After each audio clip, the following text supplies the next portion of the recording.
میرے انتہائی واجب الاحترام برادران اسلام، دوستوں، بزرگوں، بھائیوں، اسلامی مہینوں کے اعتبار سے یہ سفر المظفر کا مہینہ اور اسی مہینے کی مناسبت سے گزشتہ جمعہ عرض کیا تھا کہ زمانہ جاہلیت میں اس مہینے کے متعلق لوگوں کے عقائد و نظریات غلط تھے، انتہائی باطل تھے۔ اسلام نے صاف ستھرا عقیدہ دیا کہ موت و حیات، عزت و ذلت، نفع نقصان، خوشی غمی، بیماری تندرستی، خیر شر، یہ سب کچھ اللہ کے قبضہ قدرت میں ہے۔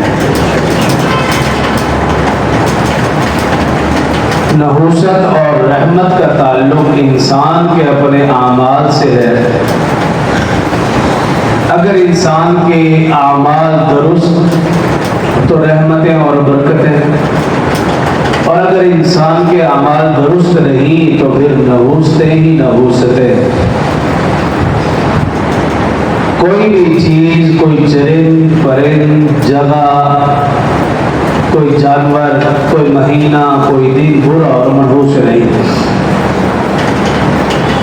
ایک حدیث مبارکہ میں رسول اللہ صلی اللہ علیہ وسلم نے زمانے کو بھی برا بھلا کہنے سے منع کیا ہے کہ تم زمانے کو بھی برا بھلا نہ کہو۔ ایک حدیث میں یہ ہے کہ تم حکمرانوں کو بھی برا بھلا نہ کہو۔ اس کی وجہ یہ بتائی رسول اللہ صلی اللہ علیہ وسلم نے کہ اگر تمہارے اعمال اچھے ہوں گے تو اللہ کی طرف سے فیصلے اچھے ہوں گے،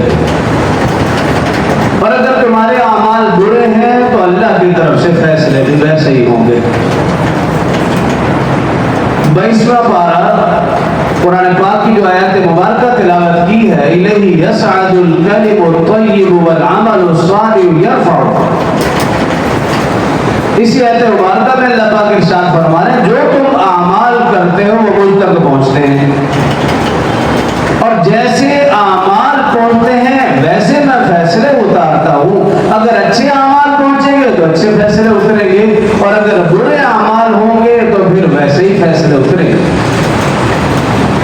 اس لیے کہا گیا کہ کبھی بھی زمانے کو برا بھلا نہ کہو، حکمرانوں کو برا بھلا نہ کہو، اپنے آپ کو ٹھیک کر لو۔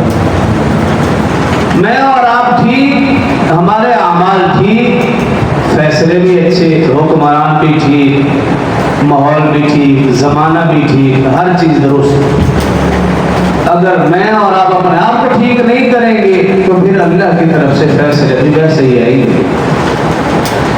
اس لیے کسی بھی چیز کو، مہینے کو، دن کو، جگہ کو، چرند پرند کو، کسی بھی چیز کو منحوس سمجھنا یہ شریعت اسلامی کا بالکل برعکس ہے۔ کوئی بھی چیز بری اور منحوس نہیں ہے۔